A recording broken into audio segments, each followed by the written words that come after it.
Imagine this: you're standing in a crowded room. The voices around you blur into a single, indistinct hum. You are smiling, nodding, laughing at the right moments. Every gesture, every word you choose is careful, precise, measured. You are being good, kind, considerate, agreeable, a model human being. But then, something shifts. A subtle tension in your jaw, a flicker of exhaustion behind your eyes, a pressure building somewhere deep in your chest like an invisible weight pressing down. You are holding something back, aren't you? An unspoken thought, a swallowed resentment, a quiet frustration you dare not voice, because to do so would be wrong, selfish, unkind. So you say nothing. Instead, you nod again, offering another well-timed smile, your face an impeccable mask. But as you do, a quiet, unsettling thought creeps in. Is this really who you are? Or just the version of yourself the world demands you to be? Now, step back for a moment. Expand this scenario beyond a single moment in a room. Take it into the fabric of your entire life. The way you show up for others. The way you suppress your own needs for the sake of harmony. The way you avoid confrontation because good people don't create conflict. The way you help, support, and give, often at the expense of yourself. And then ask yourself this: what if being good is slowly erasing you? What if, beneath the praise, the gratitude, the approval you receive from others, there is something else, something darker? What if the very thing that makes you a good person is also the thing that is quietly destroying you? It is a paradox so few ever dare to confront. We are taught that goodness is a virtue, that kindness is noble, that selflessness is the highest form of love. But what if that's only half the truth? What if goodness, when unexamined, comes at an unseen cost, one you've been paying your entire life without even realizing it? Think about it. The friend who always says yes, even when they want to say no. The coworker who takes on extra tasks, never asking for recognition. The partner who avoids difficult conversations to keep the peace. The child who grows into an adult, still trying to please everyone, still trying to be good, even when it hurts. And the most terrifying part? Society will never warn you of this danger. In fact, it will encourage it. It will praise your kindness, reward your patience, admire your self-sacrifice. It will condition you to believe that the more you give, the better you are. That to serve others is to fulfill your highest purpose. But it will never ask, at what cost? At what point does goodness stop being a virtue and start becoming a prison? At what point does selflessness become self-erasure? At what point does being good become nothing more than a performance? A mask you cannot take off? This is the question we must confront. Not because kindness is wrong, not because generosity is a weakness, but because when goodness is driven by fear of rejection, fear of conflict, fear of being seen as selfish, it ceases to be true goodness at all. And so, we must go deeper. We must look at the hidden roots of this silent epidemic, the psychological forces that keep you trapped, the philosophical illusions that shape your identity. We must uncover the truth no one tells you about what it really means to be good. Because if you don't, you may wake up one day and realize you don't know who you are anymore. And that is the greatest cost of all. Let's go deeper. You've felt it before, haven't you? Quiet, gnawing exhaustion of constantly being good. The invisible burden of always being agreeable, kind, accommodating. Maybe you don't even realize it, because this isn't just something you do. It's who you are, or at least that's what you've been told. But pause. Step back. Ask yourself, where did this need to be good begin? Was it when you were a child? When praise was given freely only when you were polite, obedient, helpful? Was it when you first saw anger in someone's eyes and learned that peace is kept by swallowing your own voice? Was it the first time you disappointed someone and felt the sharp sting of guilt, as if your worth itself had been diminished? Somewhere along the way, you learned a lesson. one so deeply ingrained that it now feels like an unquestionable truth. Love is conditional. Approval is earned. To be accepted, you must be good. But who decided what good means? This is where the illusion begins. Carl Jung once wrote about the persona, the mask we wear to function in society. It's the version of ourselves that is polished, presentable, acceptable. It helps us navigate the world, but here's the danger. If you wear the mask for too long, you forget it's a mask at all. Being a good person becomes an identity, a role you play so convincingly that even you start to believe it's real. But something else lurks in the background. Something Jung called the shadow, the suppressed, hidden parts of yourself that don't fit the mold of goodness. Your anger, your desires, your resentment, your need for autonomy, power, self-expression. And so, a conflict begins. The persona says, be kind, be selfless, be good. The shadow whispers, what about me? Most people silence the whisper. After all, to acknowledge it is dangerous, because what would happen if you allowed yourself to be something other than good? What if you said no? What if you disappointed someone?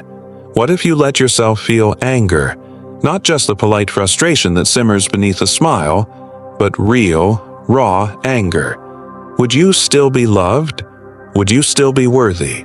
And this is where Nietzsche enters the conversation. Friedrich Nietzsche saw morality as a system of control. In his eyes, society conditions people to be good, not because it benefits them, but because it makes them easier to manage. A person who is endlessly self-sacrificing, who suppresses their own power, who bends to the will of others, this is not a free person. This is a domesticated one. Nietzsche warned against the kind of morality that turns strength into guilt. He saw how people were taught to feel shame for their own desires, their own will, their own instincts, how they were told that self-denial was noble, that submission was virtue. And he asked, what if everything you've been taught about being good is just a way to keep you weak? A chilling question, isn't it?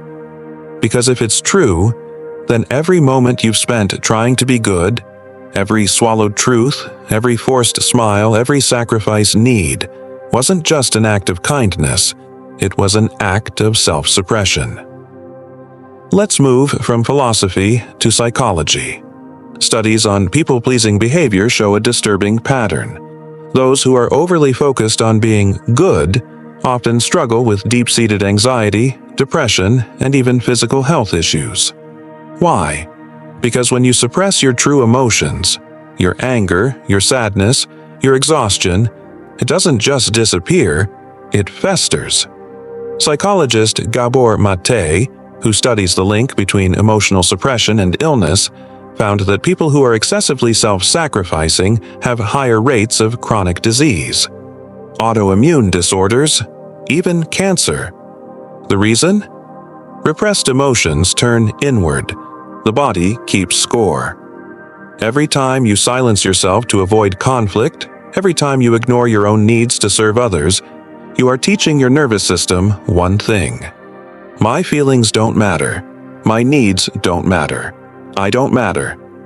And over time, this belief becomes a cage. Now think of how society reinforces this pattern. From childhood, you were given rules, not just spoken ones, but silent, unwritten ones. Don't be selfish, even if your needs are legitimate. Always be nice, even when someone mistreats you. Put others first, even if it leaves you empty. And so you signed an invisible contract, one that binds you to a lifetime of self-sacrifice. You agreed to be good at all costs. You agreed to never be a burden. You agreed to prioritize harmony over honesty, peace over authenticity. But here's the thing. You never actually signed that contract. It was handed to you before you even knew how to question it. And now you have to ask, is it time to break free? At this moment, you are standing at a psychological crossroads. One path leads to continuing as you are, wearing the mask, carrying the weight, being good even when it costs you everything. The other path, it is uncertain, unmapped, dangerous.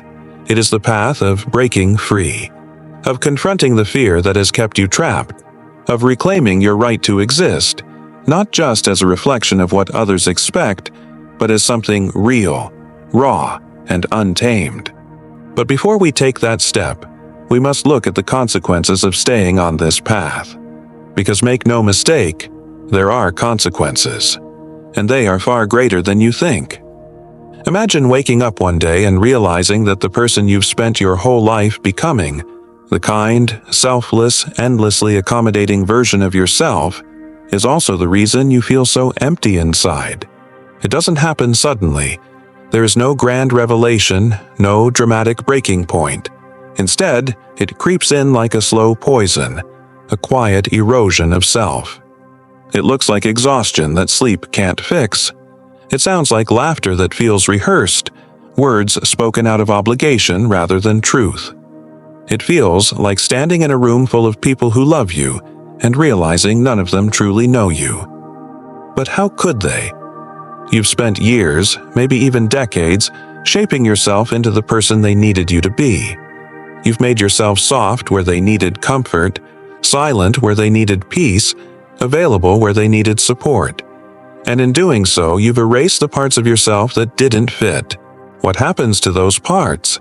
The anger, the dreams, the desires you never expressed, the quiet resentments you swallowed whole, the moments when you wanted to scream, but instead you smiled.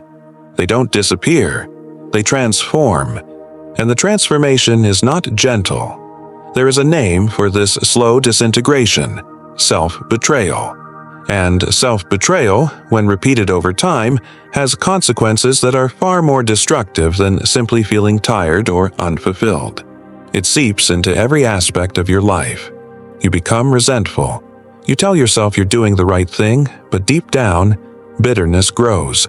You resent the people who take from you, even as you continue to give. You resent the world for rewarding your compliance while punishing your authenticity. You lose your sense of identity. When your whole existence revolves around being good for others, who are you when no one is watching? Do you even know? You stop trusting yourself. Every time you suppress your real feelings to maintain peace, you reinforce the belief that your emotions are unreliable, that your instincts are wrong, that your truth is less important than the comfort of others. Over time, this erodes your ability to make decisions. You second-guess yourself. You hesitate. You become afraid of your own voice. You attract people who take advantage of you. When you give endlessly, when you never set boundaries, you don't just attract gratitude, you attract takers. Some do it unknowingly. Others do it deliberately. Either way, they will drain you until nothing is left. And when you finally collapse, they will simply move on to someone else. You develop chronic stress and illness. Psychologists and medical researchers have found strong links between people-pleasing tendencies and conditions like anxiety, depression, autoimmune diseases, and even heart disease. When you repress your emotions for too long, your body keeps the score. And perhaps the most tragic consequence of all, you forget how to want. When was the last time you asked yourself, what do I actually want? Not what is expected of you, not what is polite, not what will make others happy, but what you truly desire. For many, that answer is terrifyingly unclear, because after years of being good, of prioritizing everyone else's needs, of shaping yourself to fit the expectations of the world, you've forgotten how to be anything else. So why don't we stop? If being good is so costly, so destructive, so erasing, why do so many of us continue down this path? Because the alternative is terrifying. To step away from the role of the selfless giver, the kind one, the reliable one, is to risk rejection. What if people stop liking you? What if they call you selfish? What if they leave? These fears aren't irrational. They are rooted in something ancient, something primal. From the moment we are born, we depend on others for survival. As children, love is conditional. It is given when we are good, withheld when we misbehave. We internalize this. We learn that belonging comes at a cost, and so we keep paying it, even when it hurts, even when it breaks us, even when a voice inside us is screaming to stop. Because to stop feels like betraying the very thing that kept us safe. And yet, what if the real betrayal is staying trapped in a life that isn't truly ours? The more we ignore this truth, the louder it becomes. Some feel it as a quiet sadness, a longing for something they can't quite name. Others experience it as sudden bursts of anger, irritation at the smallest things, a restlessness they can't explain. For some, it comes as burnout, an exhaustion so deep it feels like drowning. And for others, it comes as a complete collapse. One day, they simply can't do it anymore. They wake up and realize they have nothing left to give. The act is over. The mask has cracked, and what lies beneath is raw, unfiltered truth. I am tired of being who the world wants me to be. This is the breaking point, the moment when the cost of staying the same becomes greater than the fear of change. And it is here, in this moment, that true freedom becomes possible. But how do we get there? How do we step out of the role we've spent our whole lives playing? How do we break free? The answer is not simple. It is not easy, but it exists. And it begins with a rebellion. Imagine this. One day, you wake up and realize you can't do it anymore. You can't keep smiling when you're tired. You can't keep saying yes when every fiber of your being screams no. You can't keep sacrificing pieces of yourself for the comfort of others. Something inside you has snapped, not in a way that breaks you, but in a way that awakens you. And in that moment, a radical thought emerges. What if you don't have to be good anymore? Not in the way the world expects, not in the way that keeps you small, silent, submissive. What if there is another way? A way to live without apologizing for your needs. A way to give without losing yourself. A way to be free without being cruel. This is the rebellion, and it starts with unlearning everything you were taught about goodness. You have been told your whole life that being a good person means being selfless. The more you give, the more valuable you are. That to prioritize yourself is selfish, and selfishness is wrong. But here's the truth no one tells you. Selflessness is a lie. Because every act of kindness, every moment of generosity, every sacrifice, it all comes from somewhere. You give because you care. You say yes because you want to be loved. You help because it makes you feel valuable. There is always a reason, always an internal motivation. And that's not a bad thing. It's just reality. The problem isn't kindness. The problem is when your kindness is driven by fear rather than love. Fear of rejection, fear of conflict, fear of being seen as not good enough. And so the first step to breaking free is to own your desires. Stop pretending you have no needs. You do, and they matter. Stop giving from a place of guilt. True generosity comes from abundance, not obligation. Stop believing that suffering makes you virtuous. It doesn't. It just makes you suffer. This is the moment you reclaim yourself, not as an empty vessel for others, but as a whole, living, breathing being with wants, limits, and boundaries. If you have spent your life being good, then you are intimately familiar with the word yes. Yes, I'll help. Yes, I'll listen. Yes, I'll take on that extra work, show up even when I'm exhausted, put aside my feelings so others don't feel uncomfortable. But what about no? When was the last time you said no without guilt? No, I don't have the time. No, I'm not okay with this. No, I won't sacrifice myself to keep the peace. Saying no is an act of defiance. It is a declaration that your time, energy, and well-being are not infinite resources to be extracted by others. It will be uncomfortable at first. People will resist. Some will be confused. Some will be offended. Some will try to guilt you back into place. But watch carefully. The right people will respect you. The wrong ones will reveal themselves.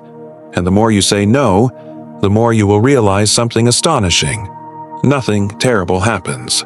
The world doesn't end. People don't suddenly abandon you.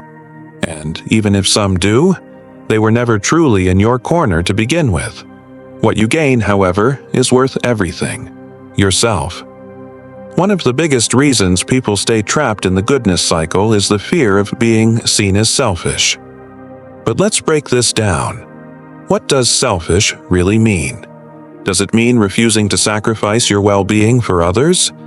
Does it mean prioritizing your happiness instead of constantly catering to everyone else's needs?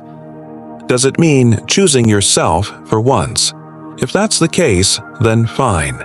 Be selfish. Not in the way that harms others, but in the way that stops harming yourself. Because the world does not reward martyrs. It forgets them. The world does not pause to thank the person who gave everything and asked for nothing. It moves on. So stop waiting for permission to take up space. Take it. Carl Jung spoke of the shadow self, the part of you that holds everything you've repressed. Your anger, your ambition, your unapologetic desires, your refusal to be controlled. These are not your flaws. They are your power. Because the moment you stop fearing your own shadow is the moment you become whole. Try this. Instead of suppressing your anger, ask what it's trying to tell you. Instead of avoiding conflict, ask if your silence is costing you more than the fight. Instead of always softening your words, ask if your truth is worth speaking, no matter how uncomfortable it makes others. This is not about becoming cruel or reckless. It's about integrating the parts of yourself you've been told to hide. It's about, finally, fully existing. So what now? If the version of goodness you were taught is flawed, if the life of self-sacrifice you've lived is unsustainable, then what does it mean to be truly good? The answer is simple. Goodness is not compliance, it is authenticity. Goodness is not obedience, it is integrity. Goodness is not the absence of boundaries, it is the presence of self-respect. To be truly good is to be whole, to be kind without being weak, to give without losing yourself, to love without abandoning your own heart in the process. This is the rebellion. This is the truth they never told you. And this is where everything changes. Because once you break free, once you stop living for everyone else and start living as your fullest, realest self, you will never go back. But now, we must go one step further, because there is still one final, ultimate truth to uncover. And when you see it, when you finally understand it, you will never see the world the same way again. Imagine this. You stand at the edge of everything you've ever known. Behind you is the life you spent years constructing, the carefully curated persona, the unshakable reliability, the exhausting performance of being good. The approval you once craved, the relationships you maintained at the cost of your own identity, quiet sacrifices you made without question. Ahead of you? Something terrifying, something exhilarating, something unknown. And this is where most people hesitate. Because breaking free from the illusion of goodness is not just about saying no more often or setting boundaries.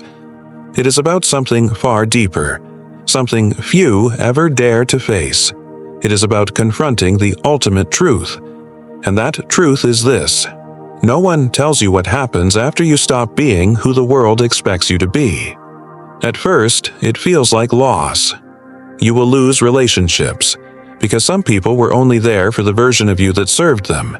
You will lose certainty, because when you stop letting others define your worth, you have to figure out what it truly is. You will lose illusions, because once you see how much of your life was shaped by fear, you can never unsee it. But here's the paradox. In losing what was never truly yours, you finally gain yourself. Yes, there will be solitude. Yes, there will be moments of doubt. Yes, there will be days when you wonder if it was easier to stay asleep. But something extraordinary happens when you embrace the solitude instead of fearing it. It stops being loneliness, and it starts being freedom. For so long, you believed that goodness was something determined by others. If people approved of you, you were good. If people needed you, you were good. If people praised your selflessness, you were good. But if your goodness relies on external validation, it was never real to begin with. This is why so many people feel empty despite being loved, despite being admired, despite being told they are good. Because deep down, they know. They know they have been performing. They know their goodness is conditional, on being agreeable, on being accommodating, on never disrupting the status quo. They know that the moment they stop playing their role, the applause will stop. And so, the ultimate rebellion is this: to stop seeking permission to exist, to stop waiting for someone else to say, "Yes, you are enough," to stop tying your worth to how much you give, how much you endure, how much of yourself you erase for the sake of others. Because the moment you do, you will realize something life-changing. No one can give you the validation you seek. It has to come from within. To embrace this truth is to undergo a kind of death, not a literal one, a symbolic one, the death of the old self, the one who lived in fear, the one who sought approval, the one who mistook obedience for kindness. It is painful, because you are not just letting go of a mindset. You are letting go of a version of yourself that you spent your whole life constructing. But what emerges from that death? Someone who is finally, truly alive. Real strength is not in being endlessly patient, endlessly forgiving, endlessly self-sacrificing. Real strength is in having the courage to be disliked, to stand firm in your truth, even when it makes others uncomfortable, to refuse to be manipulated by guilt, obligation, or fear, to say, "This is who I am, and I will not apologize for it." This is what true freedom looks like.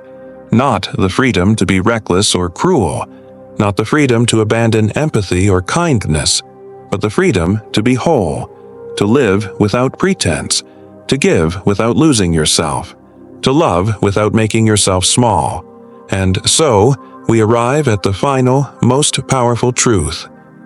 You were never meant to be good, not in the way the world defines it, not in the way that keeps you weak, dependent, endlessly apologetic. You were meant to be real, real in your anger, real in your desires, real in your boundaries, real in your love. And when you step into that reality, something miraculous happens. The relationships that were built on performance fall away. The approval you once craved loses its grip. The fear of being not enough dissolves, because you see finally that you always were. This is the truth they never told you. This is the freedom they never wanted you to find. And now that you have seen it, you can never go back.